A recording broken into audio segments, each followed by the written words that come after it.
nahmaduhu wa nasta'inuhu wa nastaghfiruh wa na'udzu billahi min syururi anfusina min sayyiati a'malina may yahdihillahu fala mudhillalah wa may yudlil fala hadiyalah asyhadu an la ilaha illallah wahdahu la syarikalah wa asyhadu anna muhammadan abduhu wa rasuluh. Allahumma shalli ala Muhammad wa ala alihi wa sahbihi wa man tabi'ahum bi ihsanin ila yaumiddin. Amma ba'd. Alhamdulillah, pada malam hari ini Allah Subhanahu wa taala kembali memudahkan bagi kita untuk melaksanakan kewajiban. Kemudian kita duduk sejenak untuk melaksanakan kewajiban yang lain, yaitu sama-sama kita membahas masalah agama kita. Salawat dan salam senantiasa kepada Rasulullah sallallahu alaihi wasallam. Para jamaah salat maghrib rahimakumullah, dalam pertemuan sebelumnya kita sudah membahas tentang masalah niat, bagaimana niat yang harus kita laksanakan dalam solat, yang semua sepakat bahwasanya niat letaknya adalah di hati. Kemudian berikutnya setelah niat, yaitu kita akan membahas daripada takbir, ya, takbir dalam solat. Beliau sallallahu alaihi wasallam membuka solat dengan ucapan Allahu Akbar, ya, Allahu Akbar. Beliau juga memerintahkan kepada orang yang salah dalam melaksanakan solatnya, yang dikenal dengan istilah al-musi' solatahu, untuk mengucapkan Allahu Akbar. Dan dalam hadis disampaikan, innahu la tatimmu salatun li ahadin minan nas hatta yatawadda'a wa yad'ul wudu'a mawadhi'ahu thumma yaqulu Allahu Akbar. Sesungguhnya tidak sempurna solat seseorang hingga ia berwudu, kemudian meletakkan wudu sesuai tempatnya, yaitu berwudu dengan sempurna, kemudian ia mengucapkan Allahu Akbar. Dalam hadis yang lain yang diriwayatkan oleh Abu Dawud, At-Tirmidzi dan Al-Hakim, Rasulullah sallallahu alaihi wasallam bersabda, miftahus shalah at-tahur wa tahrimuha at-takbir wa tahliluha at-taslim. Kunci solat adalah bersuci, tahrimnya adalah ucapan takbir, dan tahlilnya adalah ucapan salam. Dalam hadis ini Rasulullah sallallahu alaihi wasallam menyampaikan kepada kita bahwasanya miftahus shalah, kunci daripada solat, yaitu adalah bersuci. Artinya seseorang tidak bisa memasuki pintu solat ketika dia belum mempunyai kunci, dan kunci untuk melaksanakan solat yaitu adalah bersuci, ya, bersuci daripada hadas kecil ataupun bersuci daripada hadas besar. Ketika seseorang akan melaksanakan solat, maka dia harus mempunyai kunci ini. Seorang bisa masuk pintu kalau dia punya kunci-kuncinya. Dan kunci untuk masuki solat yaitu adalah at-tahur, yaitu bersuci. Kemudian wa tahrimuha at-takbir, dan tahrimnya yaitu adalah kalimat takbir. Wa tahliluha at-taslim, yaitu tahlilnya yaitu kalimat taslim, yaitu salam. Artinya solat itu diawali dengan takbir dan diakhiri dengan salam. Ya. Apa yang dimaksud dengan takbiratul ihram yang kita kenal? Takbir yang pertama disebut dengan takbiratul ihram. Ya, ihram di sini, takbiratul ihram di sini artinya perbuatan-perbuatan yang Allah haramkan di dalam solat menjadi haram dilakukan ketika dia sudah melaksanakan takbir yang pertama. Bapak baca WA sebelum takbir boleh atau tidak? Sebelum takbiratul ihram Bapak baca WA dulu boleh atau tidak? Boleh? Setelah takbiratul ihram baca WA lagi? Boleh? Tidak boleh. Sama-sama baca WA, cuman yang membedakan dia masuk dalam salat atau tidak itu adalah takbiratul ihram. Makanya disebut dengan tahrimuha, yaitu perbuatan-perbuatan yang dilarang dalam salat. Ketika orang sudah mengucapkan takbir pertama, maka dilarang, tidak boleh dilakukan lagi. Bapak minum ketika setelah takbiratul ihram boleh? Tidak boleh. Sebelum takbiratul ihram boleh? Boleh. Ya. Kemudian wa tahliluha at-taslim, yaitu tahlilnya, yaitu halalnya perbuatan tersebut ketika Bapak sudah mengucapkan salam. Ya, dalam solat ada takbiratul ihram pembuka, penutup adalah salam. Jadi Bapak setelah salam boleh membaca WA kalau seandainya ingin baca, boleh minum kalau seandainya ingin minum, karena Bapak sudah keluar daripada solat. Ya, tetapi selama itu maka tidak boleh melakukan perbuatan-perbuatan yang tidak mengansur dalam perbuatan-perbuatan dalam solat. Ya. Bapak ketika sholat boleh ketawa? Ketawa boleh nggak? Nggak boleh. Ya, setelah salam boleh ketawa? Boleh. Ya. Kemudian Rasulullah Shallallahu Alaihi Wasallam beliau wa kana yarfa'u sautahu bitakbir hatta yusmi'a man khalfahu. Beliau Shallallahu Alaihi Wasallam mengeraskan suara beliau dengan ucapan takbir sehingga dapat memperdengarkannya untuk para makmum di belakang beliau. Ya, terkadang beliau ketika sakit ada mubalik. Mubalik itu penyampai takbir Rasulullah. Rasulullah ketika sakit suaranya tidak bisa keras. Ya. Kemudian ada Abu Bakar yang dia posisinya di belakang dan dia menyambung daripada ucapan takbir Rasulullah untuk perdengarkan kepada jamaah yang di belakangnya. Itu kalau kita dengar di mana? Masjidil Haram, ya. Allahu Akbar, kata Syekh Sudes belakangnya mengucapkan Allahu Akbar. Itu apa fungsinya? Untuk memperdengarkan kepada mereka yang di belakang, paling belakang. Nah, ini namanya mubalik. Ya, boleh. Kalau seandainya di masjid ini nanti mudah-mudahan jamaahnya membludak sampai belakang, ada mubalik di belakangnya, itu tidak masalah. Ya, ingin menyampaikan takbirnya imam yang mungkin tidak kedengaran di belakang karena faktor uzur depannya, maka yang di belakang imam mengucapkan dengan suara keras Allahu, atau mati lampu. Ya, listrik padam, nah, sehingga imam kita suaranya tidak kedengaran mungkin ketika sholat Jumat, maka yang di belakang yang suaranya mungkin agak keras bisa menyampaikan takbirnya dan Sami Allahu liman hamidah. Yang di belakang bisa satu orang mengucapkan dengan keras Sami Allahu liman hamidah. Untuk apa? Memperdengarkan kepada yang paling belakang. Ya. Dalam hadis yang lain, sallallahu alaihi wasallam bersabda, "Idza qala al-imam Allahu akbar, faqulu Allahu akbar." Jika imam mengucapkan Allahu akbar, maka ucapkanlah Allahu akbar. Hadis diriwayatkan oleh Ahmad dan Al-Baihaqi. Rasulullah sallallahu alaihi wasallam ingin menyampaikan kepada kita ketika kita sudah berdiri bersama dengan imam, artinya sama-sama kita akan mulai untuk salat berjamaah. Maka kesempurnaan seseorang untuk melaksanakan sholat berjamaah ketika dia mendapati bersama imam dari awal, yaitu kesempurnaan dia dalam menyambut takbirnya imam.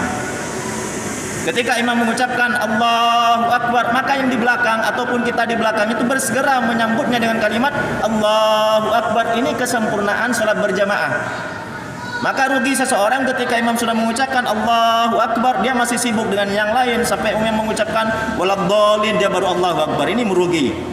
Ya, karena mengapa? Kesempurnaan berjamaah mendapati imam dari rakaat pertama dari awal sholat, ketika imam mengucapkan Allahu Akbar, kata Nabi, idza qala al-imam Allahu Akbar, kalau seandainya imam mengucapkan Allahu Akbar, faqulu, maka kata Nabi memerintahkan kepada jamaah pada saat itu Allahu Akbar, bersegera mengucapkan Allahu Akbar. Ini kesempurnaan sholat berjamaah.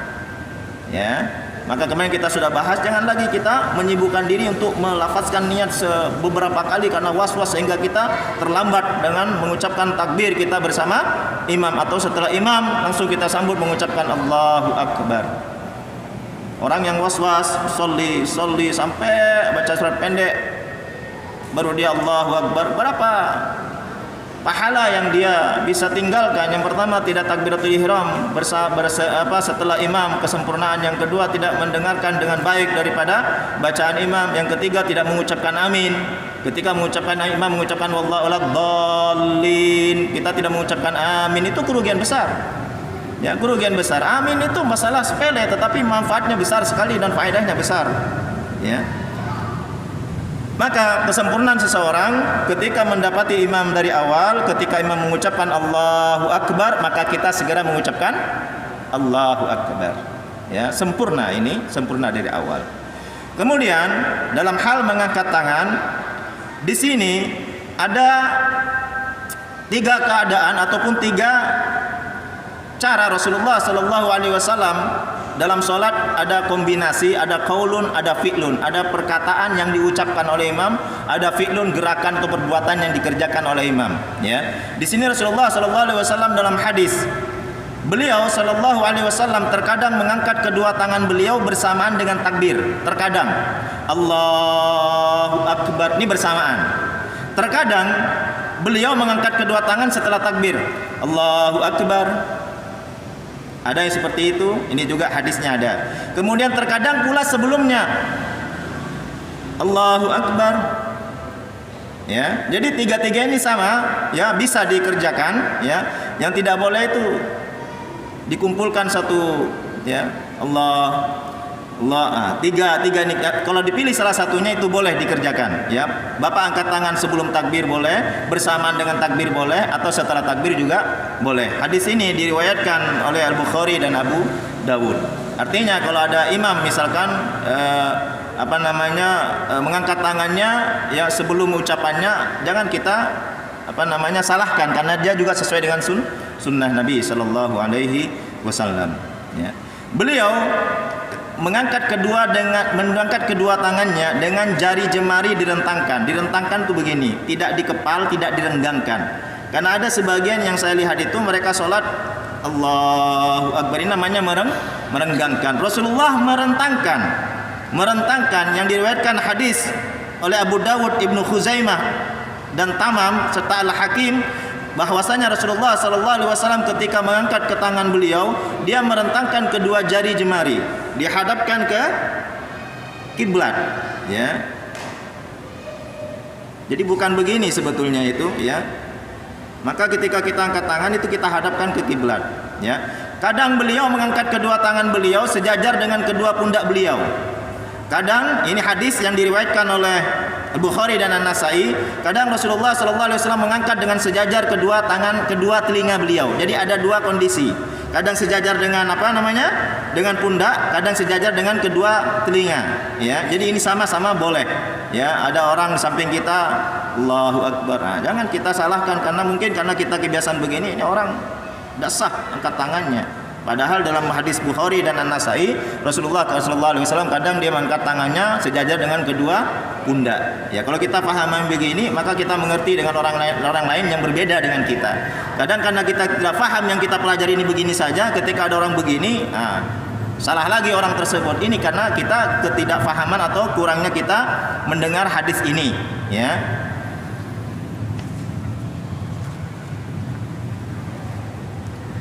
Itu dalam hal mengangkat kedua tangan. Jadi dalam hal mengangkat kedua tangan, boleh kita mengangkatnya bertakbir bersamaan dengan kedua tangan kita diangkat, Allahu Akbar, ini boleh, ya.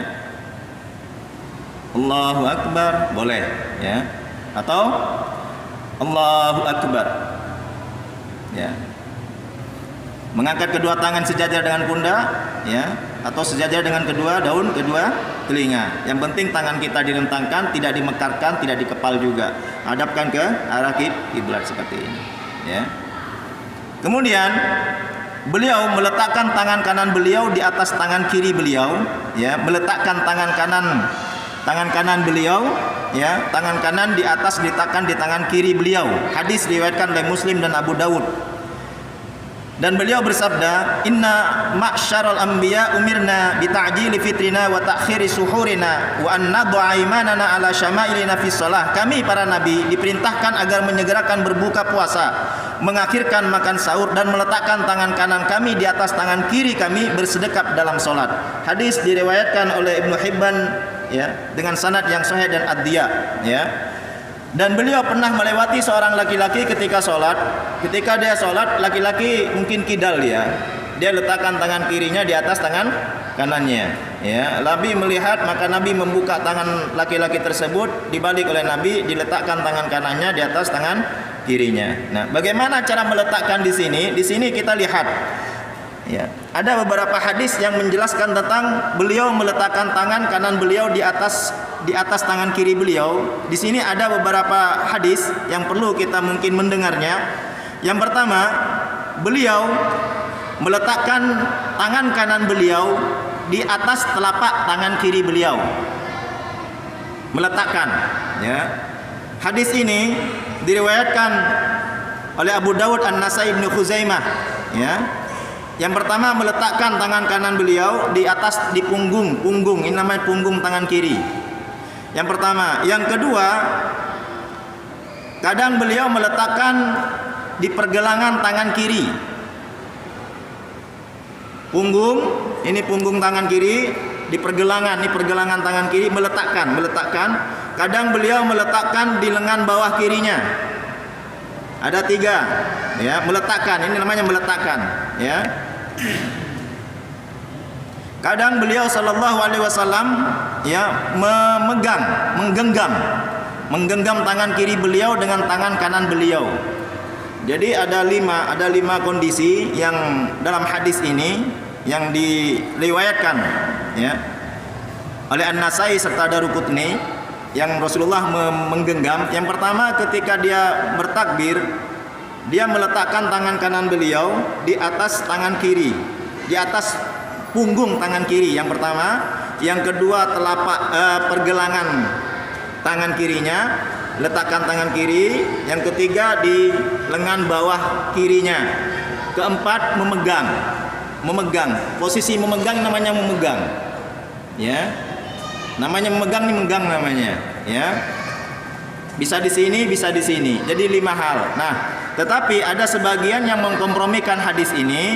Rasulullah meletakkan, Rasulullah memegang. Sehingga apa yang terjadi? Tangan kanan dan tangan kirinya, kelingkingnya di sini, yang 3 di sini. Ya, ini namanya mengkombinasikan. Kalau ini sesuai dengan hadis, bahwasanya Rasulullah meletakkan, yang meletakkan begini, ini meletakkan, memegang yang memegang. Kalau Bapak ingin letakkan, ingin pegang. Jangan ragu. Pegang, Pak. Nah, itu pegang namanya itu. Ya.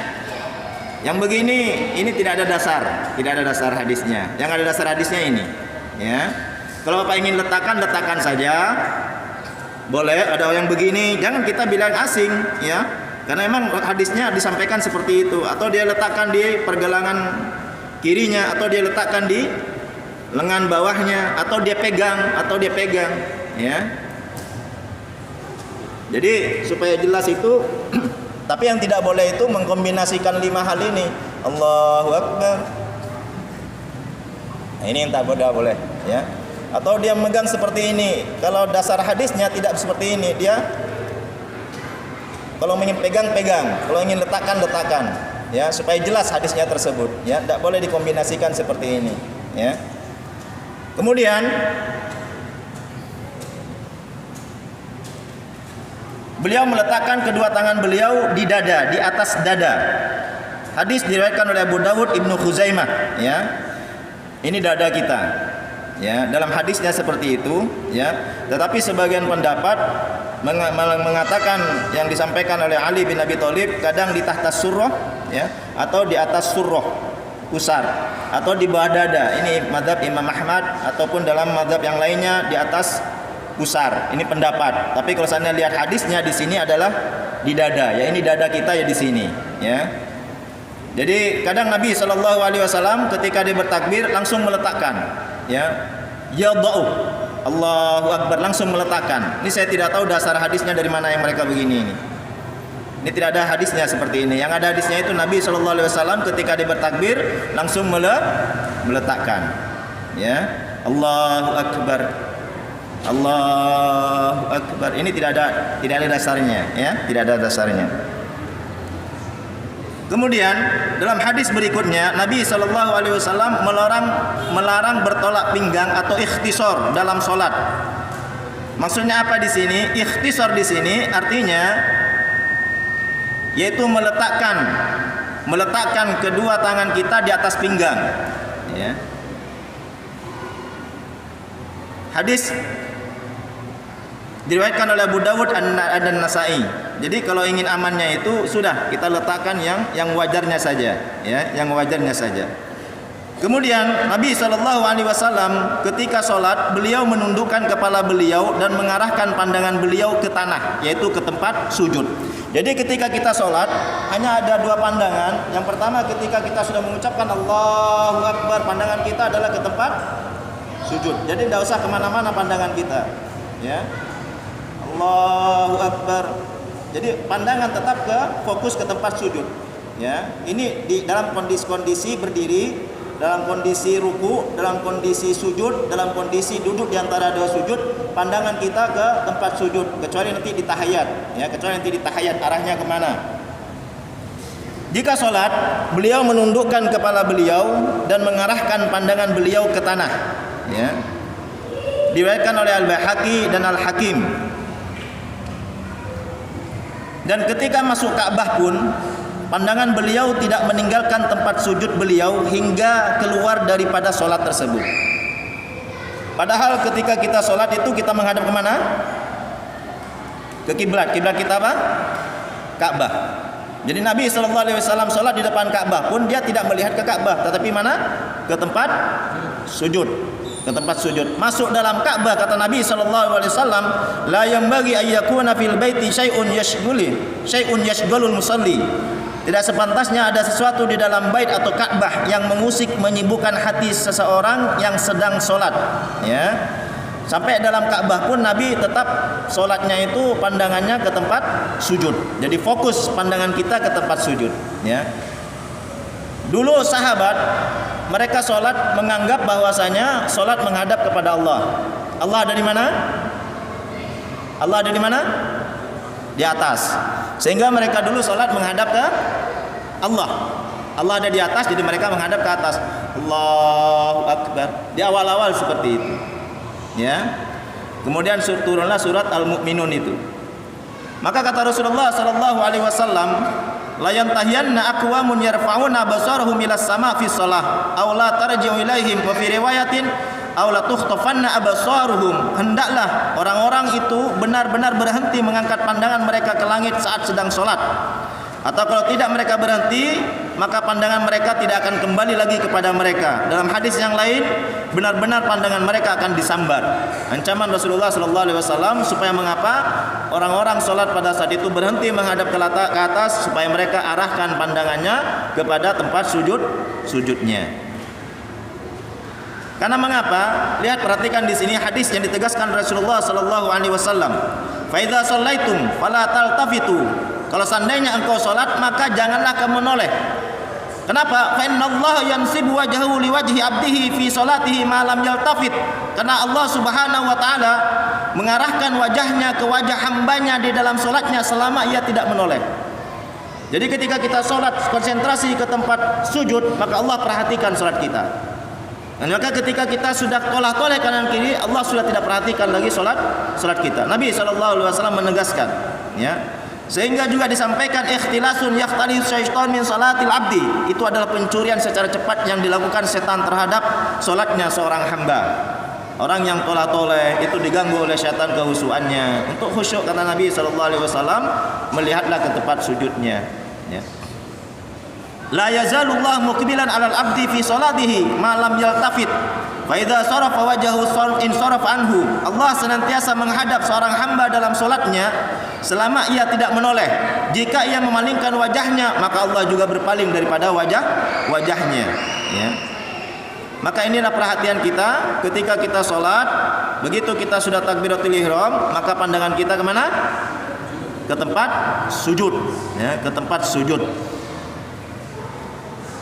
Hadis yang diriwayatkan oleh Muslim disampaikan, tidaklah seorang Muslim yang ketika waktu solat fardu tiba baginya, lantas ia berwudu untuk solat dengan baik, demikian juga kehusyuan dan rukuknya, kecuali solat itu akan menjadi penghapus dosa-dosa yang dilakukan sebelumnya, selama ia tidak melakukan dosa besar, dan itu penghapusan dosa berlaku baginya sepanjang tahun. Artinya solat yang kita lakukan maghrib ini itu bisa menghapus dosa-dosa kita sebelum maghrib yang kita lakukan setelah asar, selama kita tidak melakukan dosa besar, selama kita tidak terjebak dalam dosa besar. Dalam dosa besar apa saja? 76 dosa besar yang dikarang oleh Al-Zahabi. Di situ dijelaskan, yang diambilkan daripada ayat Al-Qur'an dan hadis yang dijelaskan kepada kita 76 dosa besar, macam dosa besar yang biasa dikerjakan oleh manusia. Nah, perlunya kita membaca hal tersebut. Jangan sampai pekerjaan yang kita kerjakan sekarang atau ada sesuatu yang kita kerjakan termasuk golongan dosa besar yang kita tidak sadari. Dosa kecil dalam hadis ini bisa dihapus dengan solat yang kita lakukan. Dosa yang kita lakukan setelah asar itu bisa dihapus dengan solat maghrib. Ya, jadi solat itu adalah mukaffirat bainahuma, penghapus dosa-dosa di antara solat dan solat berikutnya atau solat sebelumnya, selama kita terhindar daripada dosa-dosa besar. Ya. Maka perlunya kita di sini betul-betul antusias, betul-betul perhatikan bagaimana solat kita. Ya, bagaimana solat kita. Shallu kama ra'aitumuni usolli. Nabi memerintahkan kepada kita, solatlah sebagaimana kalian melihatku solat. Ya. Artinya apa? Tidak mungkin kita bisa melaksanakan sholat ya di zaman Rasulullah Sallallahu Alaihi Wasallam ketika ada jamaah atau sahabat salah itu langsung dikoreksi oleh Nabi Sallallahu Alaihi Wasallam. Ya, dalam hadis yang lalu kita sudah sampaikan. Di zaman kita tidak mungkin Nabi yang menegur kita. Dari mana? Yaitu hadis-hadis Nabi. Kalau kita ingin belajar sholat yang lengkap itu kita buka kitab hadis. Saya bawa 2 kitab hadis. Salah satu contoh di sini. Banyak kitab hadis, berbagai macam kitab hadis. Dan mungkin kita tidak punya kemampuan. Nah, dalam kitab ataupun buku ini sudah dikumpulkan hadis-hadis yang ada masalah sholat, kemudian diramu, kemudian dikumpulkan menjadi satu kitab. Ya. Jamaah sholat maghrib rahimakumullah. Dalam kesempatan yang lain, kemarin kita sudah bahas bahwasanya Nabi SAW ketika sholat itu lebih senang memakai pakaian yang polos. Ternyata hadisnya wasalla sallallahu alaihi wasallam fi khamisatin laha a'lam. Fanadhara ila a'lamiha nadratan. Falamman sarafa qala idhabu bi khamisati hadhihi ila Abi Jaham wa'tuni bi ambijaniyah Abi Jaham. Fa innaha alhatni hanifan an salati wa fi riwayatin fa inni nazartu ila a'lamiha fi shalah faqad yaftinuni. Hadis diriwayatkan oleh Al-Bukhari, Muslim dan Malik. Nabi SAW pernah sholat dengan mengenakan khomisah. Khomisah itu pakaian yang halus terbuat dari wol tetapi banyak gambar. Pakaian yang halus yang terbuat dari wol tetapi banyak gambar. A'lam, ya. Lalu sepintas beliau melihat kepada gambar-gambar tersebut dalam sholatnya. Maka tatkala selesai sholat, beliau bersabda, antarkan khamisah ini, baju yang halus ada gambar-gambar ini kepada Abu Jaham, lalu kembalikan atau bawakan kepadaku ambijaniyahku. Ambijaniyah itu baju kasar tetapi polos. Ya, baju kasar tetapi polos, yang terbuat dari bahan kasar tetapi tidak bergambar. Mengapa? Sebab tadi baju yang halus yang ada gambar-gambar tersebut telah mengusik kekhusyuan sholatku. Dalam sebuah riwayat disebutkan, sebab waktu sholat tadi aku sempat melihat gambarnya sehingga aku hampir membuatku terganggu ataupun terusik dengan gambar-gambar tersebut. Ya bukan berarti tidak sah Bapak sholat dengan batik, bukan berarti tidak seperti itu. Cuman Nabi itu lebih suka kepada yang polos, yang tidak mengganggu ataupun mengusik pandangan dia ataupun bayang-bayang ketika dalam sholat. Ya. Bapak ketika bikin kaos partai di belakang jangan ada gambar Bapak, taruh aja di depan kecil di sini. Ketika Bapak sholat bersedekah kan tidak kelihatan. Kalau di belakang kasihan yang di belakang. Ya. Ini dikuatkan lagi. Makanya kemarin kita bahas tentang 11 adab menuju ke masjid, yaitu salah satunya memakai pakaian suci, polos, ya, bersih. Aisyah memiliki pakaian yang bergambar dan terjulur hingga kerak ataupun lemari kecil. Nabi SAW biasa sholat menghadapnya, lalu bersabda, singkirkan pakaian ini dari hadapanku karena gambar-gambar tersebut muncul kepadaku di dalam sholatku. Ya, artinya apa? Nabi SAW lebih senang pakaian yang polos. Ya, lebih senang pakaian yang polos. Kemudian tidak ada sholat bagi seorang yang kalau sudah makanan terhidang ataupun ketika seorang menahan buang air kecil ataupun buang air besar. Bapak ketika ingin buang air kecil saja dulu, jangan sholat. Ya, atau ingin buang air besar, Bapak buang besar dulu. Karena nanti akan mengganggu konsentrasi Bapak ataupun kekhusyuan Bapak ketika sholat. Ya, nanti akan terlambat Pak. Kita akan kehabisan jamaah ataupun kita akan masbuk dari jamaah. Daripada Pak sholat dengan tidak khusyuk, terganggu dengan buang air kecilnya, Bapak buang saja dulu baru ikut sholat berjamaah walaupun terlambat. Ya, walaupun terlambat. Apalagi ingin buang air besar, tidak boleh ditahan. Ya, kasihan dia, kasihan. Khawatir meletus di tengah-tengah jamaah itu jadi musibah.